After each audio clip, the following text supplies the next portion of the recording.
They wanted you back the moment you left. You know who it is if it's for you.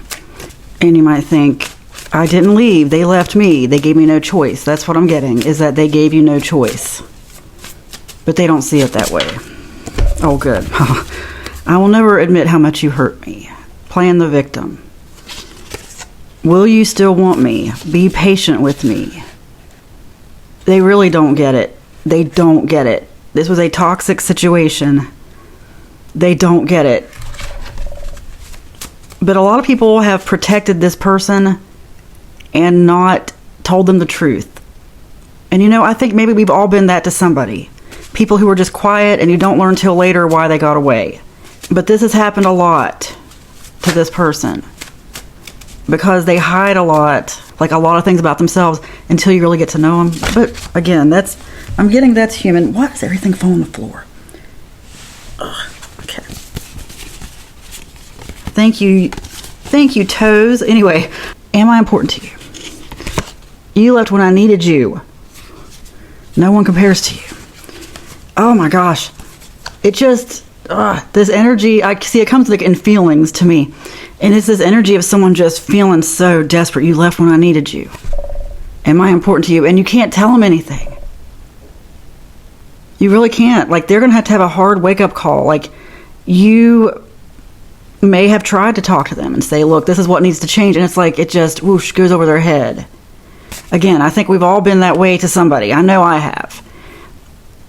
You sort of outgrow it as you get older and realize some people aren't going to outwardly complain that much. They're just going to be very subtle. You got to pay attention to the little things they say. And you may have tried that, because anytime you said anything beyond like a little thing, massive blow up. Like, really bad. Oh, this also flipped over. You would have left me anyway. Okay, so many playing the victim cards coming out. Because they really believe they are the victim. Of course, I think anybody playing the victim does think that, but they just don't get it. They really don't get it. It's like this person has, I don't want to say a dark side, but just a side of them that no one else sees. Until you get to know them, then they just, they become a different person, but they don't realize it. I'm not saying you need to overlook them or anything, but this person does have a lot more trauma in their past than they want to admit, or than they even might remember. And that's where this goes back to. But again, it's not your place to be their psychotherapist or anything. You know, sometimes you just got to get away from people. And you may have tried that. It's very exhausting. I just got that. Some of you did try that, huh? Became this person's like total emotional support to the point where you were drained. And if you wanted anything, you couldn't get it. If you needed any kind of emotional support at all, nope. If anything came up, there's something wrong with you.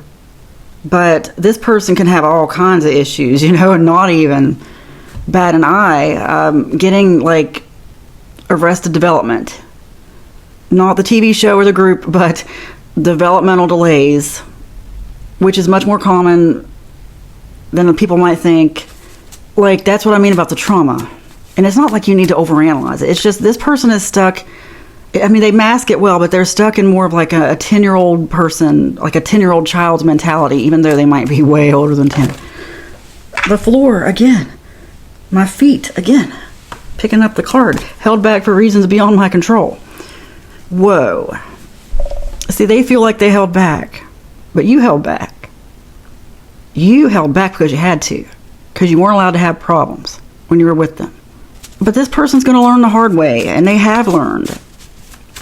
They need healing. Let's send them healing right now. The energy of healing, but you don't have to be with them. You don't have to even talk to them. But imagine them healing. Because everything is mental. You're sending out a frequency with your thoughts all the time. Not just the thoughts, but the feeling. It's really a heart-mind connection. When the thoughts and feelings all line up. Let's send them peace and healing. And if you can't do it, I'm doing it for you. Because I know some of you might not be in a place where you want to do that. That's why I do this. Because I'm doing it for you. I'm getting a ball of energy together. I'm just imagining all this. I send them healing. I send you healing.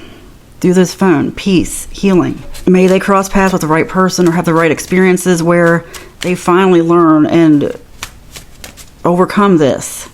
My gosh. I'm just getting such an exhausting vibe. But you're really glad to be away from them. Okay, third party. Ooh. That's what they're blaming things on. They think you left for a third party, and they might see it that way.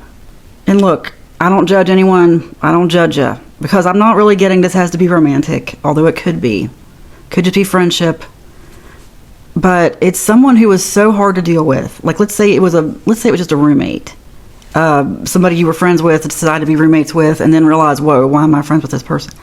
Like, at a certain point, you don't even want to be friends. Because you've seen such a different side of them, and they're not reciprocating the friendship. Blaming you for it. Saying that you should have stood up to them. You should have said something earlier. Well, you tried. Or they just knew how to steamroll you. Some people really know how to do that. They'll take advantage of you if you're a people pleaser. And you learned a lot from this person. I am getting that. Like, ask your higher self, your spirit, what you need to learn from this, because you did. You learned some valuable lessons. Be grateful for that. Be grateful for those lessons. This person taught you a lot through the pain, through the emotional overwhelm. But that doesn't mean you need to have them in your life forever and put up with anything else from them, or put up with anything at all. You don't. No. Afraid to be alone. Afraid to be alone. Okay, this goes together because I was going to talk about the third party. I'm so sorry to say this, but you see people who say they've been cheated on or their spouse left them. I've known people on the flip side of that coin who the relationship was so bad and they wanted out of it so bad, and they tried, really tried. Couldn't say anything to the person because it was such a bad situation that, yeah, they might have had someone on the side. Or like the roommate thing. Let's, instead of making it romantic, because I know there's a lot of issues with that, a lot of feelings, a lot of hurt feelings. Somebody who maybe moved out, like maybe you had to move out while this person wasn't home and you already had something else lined up. Well, this person is saying, oh, it was this third party. They left me for a third party, blah, blah, blah. They don't really know why you left. They left because, I'm sorry, why you left. You left because they were difficult. And again, doesn't have to be the roommate situation. That's just an analogy. But sometimes people are just that difficult.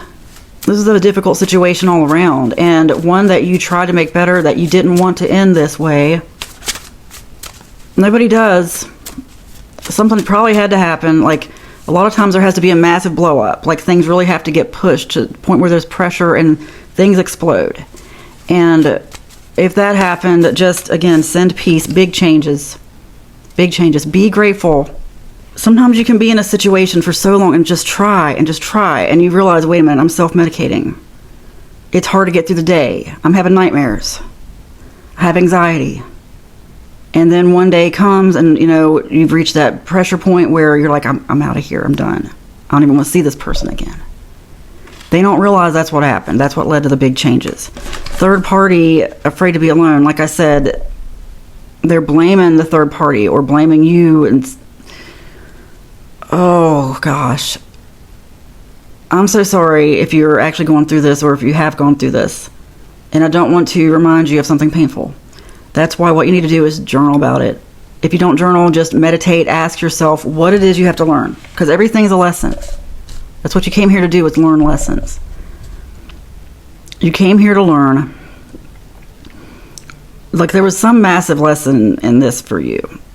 And it could apply to something you're going through now. You could see the signs, the red flags. Look, if you're in another situation, no matter what it is, could be work, could be anything, and suddenly you start having feelings, just like me. It's my intuition reminding me of stuff from the past. That's how it works for a lot of us. If you're talking to someone else or you're in a new situation, suddenly you start just getting reminded out of nowhere. It seems like out of nowhere, of memories from the last thing, from this situation here. Pay attention to that. That's your intuition. That's not random. Pay attention to it. It doesn't mean necessarily that it's exactly like that situation or it's going to end like it. It just means there's something that you need to learn from the old situation to apply to the new one. This was definitely, really, you got to be grateful for this. I am grateful for this for you. I know it's painful. Look, I'm looking back on some stuff in my life. Look, I'm grateful for all of it. Be grateful for all the lessons, all the things you learned that you don't ever have to go through again. Celebration incoming. This is telling me that things are getting better. That you have something coming in. Don't let anything ruin that. Don't let anyone rain on your parade, ruin your celebration. Also, it's telling me that's something this person might have done. I say might have because, I hate putting that on somebody. I hope they didn't. That's why I say might have a lot. But someone who liked to ruin celebrations, like if it was your birthday party, they somehow made it about them. Everything was about them. They don't realize it. Very narcissistic, but also has a big heart. Big heart, but very, very, like, I'm telling you, it's like a 10-year-old child's mentality in a grown person's body. This is the Dead Inside Oracle deck, and it is great.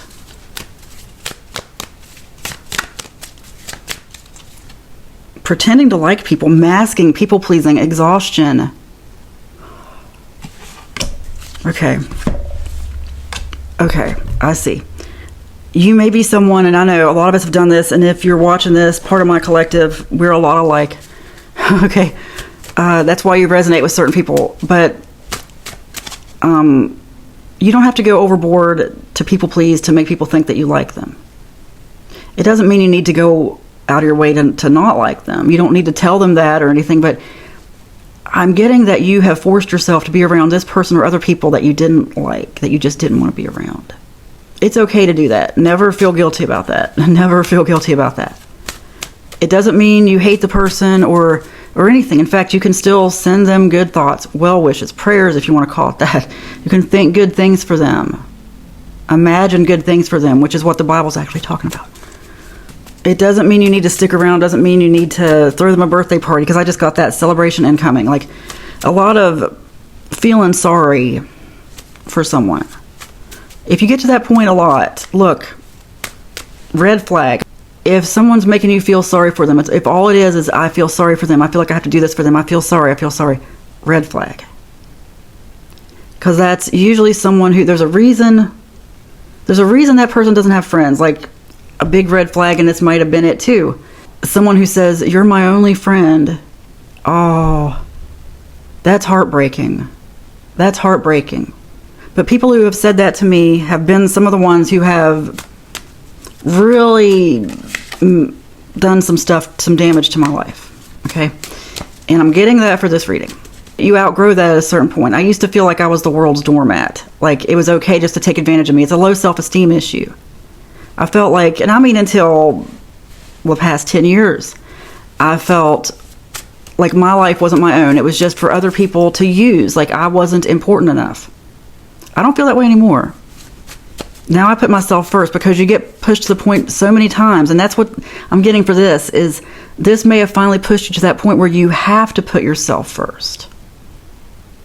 That's not something a lot of us come into this life with. It goes way deep to early childhood, regular childhood, but and it can even happen in your adult life, just like low self-esteem issues is what I'm getting here. Like, if you grew up in a family or in an area where people made you feel that way, especially families will do that. I mean, this is a really deep issue, a fawn response. You can look up what fawn response means. It's a natural, automatic response a lot of us have. Like, there's fight or flight, which I learned in college, but it wasn't only until social media that I learned fawn and freeze. I didn't know those were two more responses. You think it's just fight or flight. No. Sometimes in the moment, and that means like in the moment, like sort of an emergency response. Some of us, our emergency response is to fawn, to go along, to please, to people please. And it can be hard to outgrow. Sometimes we still don't outgrow it, but we can learn to deal with it. We can learn to manage it and be like, okay, why did I just have that response? Let me come back to myself here. It's a trauma response that was forced on a lot of us. That's what I'm getting here. It's like this person took advantage of that too. They really took advantage of it. They didn't know they were doing it, because they have their own responses too. They have their own responses. They may even have fawn response to an extent. You may have seen that. That's what I mean. This person could be the same type. Like, you bonded over low self-esteem issues, but eventually got pushed to the point where it's like, I can't have this low self-esteem issue anymore. I'm going to have some self-esteem. Okay? Even if I got to fake it till you make it. You got to take care of yourself first. I just got unbreakable. No reason to doubt. Overthinking. Clear mind. Wow.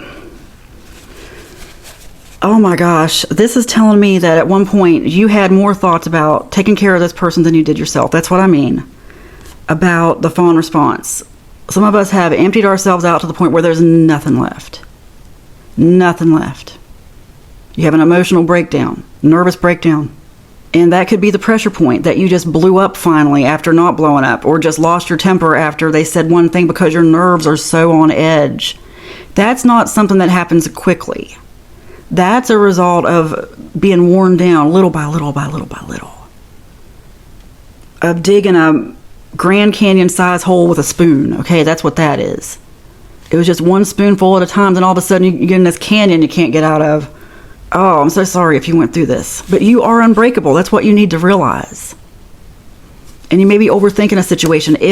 Look, a red flag, something to look out for. If you are honestly sitting around thinking more about this person, about how to please them, about how to keep them from getting angry, and then they're going to accuse you of being angry, okay? Because I know.